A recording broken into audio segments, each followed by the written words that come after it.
When you're organizing the piles that you've made, start in a non-detailed way. For example, before you start organizing your jewelry in different categories, or your eyeshadows by color, I don't know, long necklaces, short necklaces in one area, things like that, to focus on grouping your items in the non-detailed ways first. That means the broader groups. With this approach, you look at the space as a whole, not as individual dissected parts. So we're not concerned about deciding things in detail, but with the space as a whole. Because if you do that, your project might become overwhelming for you. You can always go back later on at another point in time to get into details after you have completed the first stage. So don't start detangling your necklaces and, I don't know, pairing your earrings, because that can take hours. And before you know it, like a whole lot of time has gone by, and you still have not done what you planned to do. So stay focused. Before I go any further, beloved, I need you to tap on that subscribe button, because it would help me so much to grow this channel and keep coming back with valuable content to help you make, master, and maintain your happy, holistic home. Share this channel with your friends and family, because they too deserve to have a happy home. Thank you. Once you've decluttered and sorted your items, group the liked items of each category together and place them where you can easily find them, where you believe is the most logical and practical place to keep them, and then your systems will be easy to keep up, because that's what we want. Right? It would help you if you did more than just simply organize to keep yourself and your family organized. You need to make sure you place things where they're easy to access, and preferably also easy to put back where they belong after use.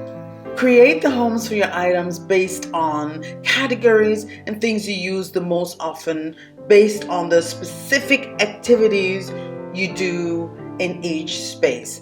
The idea is to organize all of your items you own in your home related to a particular action to make that action easy. And that will also, this is why I say organizing helps you to make your life simpler. Because if you make the right choices there, a lot of your processes would just happen effortlessly with very little minimal stress. Creating these areas, some call them zones, may sound complicated, but once you get the idea of it, you will see how easy it is. The first step to creating zones in your home is to analyze your habits and how you naturally do things, to determine the types of zones you need to create. For example, the entrance zone. We talked about that earlier. You could set it up in a way to make leaving the house and coming back into the house as easy and as effortless as possible. In this area, I suggest you have a place to put your shoes so you can grab them quickly when you need to leave the house, or have somewhere to place them as soon as you walk into your house. You might also want your seasonal accessories placed in this area too, like your scarves, maybe your sun hats, or things that you might need outside of the house, right?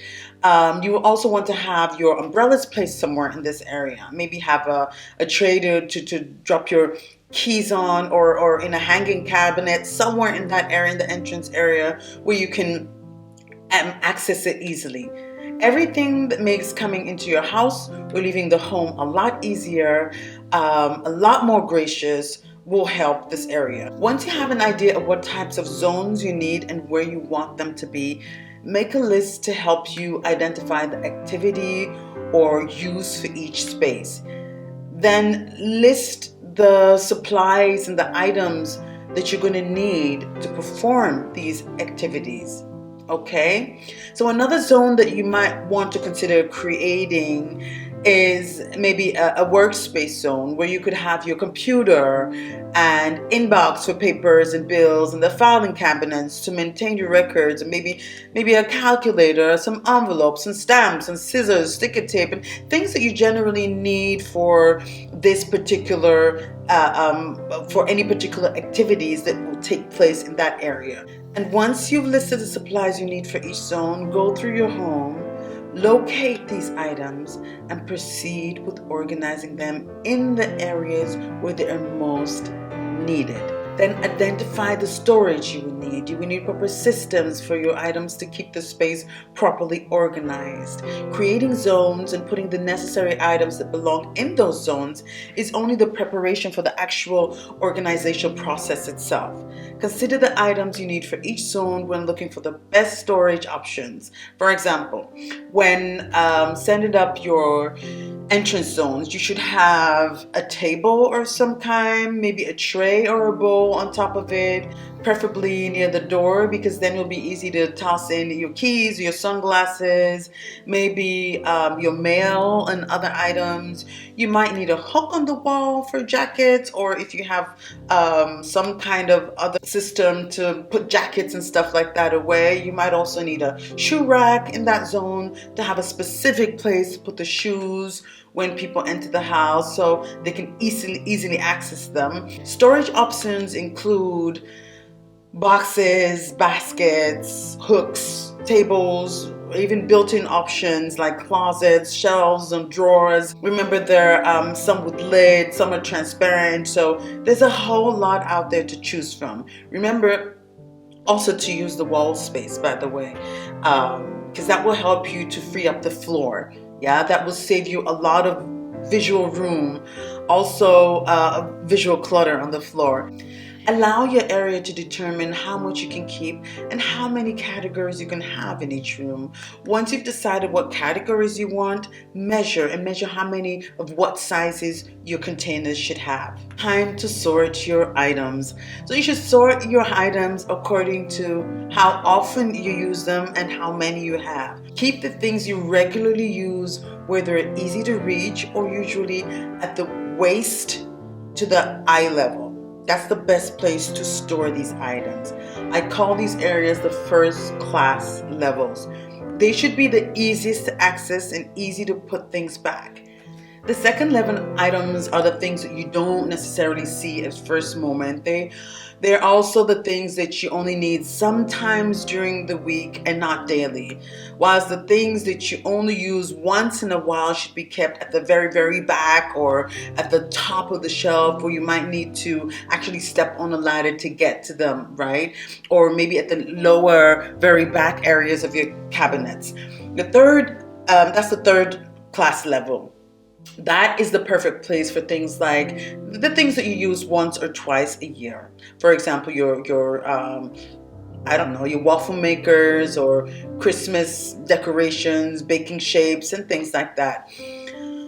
In the bedroom, this could be your camping gear or your seasonal clothing or your luggage. This system makes it a lot easier for you to find the things you use regularly, but also helps you keep the items you don't regularly use well stored, out of the way, and organized until you need them again. Like in the bathroom, you could keep toothbrushes, toothpaste, and other items that you use daily on the counter within arm's reach, where they're easy to grab and put back. The things you only use occasionally, you put under the cabinets, behind the doors, or the back of the shelf. You get the idea. It's just making decisions that make your life easier throughout the day on a daily basis. The idea is to make it easier to put things away and to access your items. Don't make organizing difficult.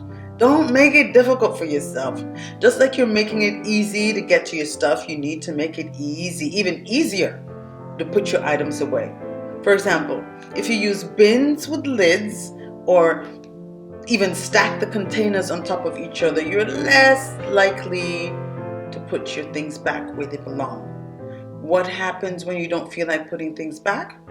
Yeah, you end up putting them on your surfaces, on the floor, or some other place, and the clutter will start collecting again, because clutter attracts clutter.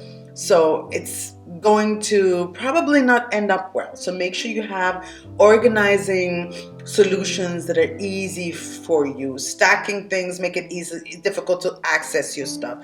Things with lids, containers with lid, makes it also difficult to access your stuff depending on your way of organizing. This is why I say we all have different ways of organizing, and I spent a lot of time watching people that I work with, and to understand the different ways of organizing.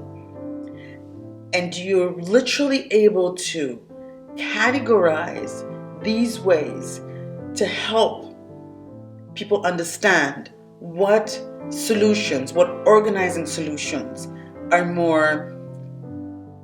will come easy to them.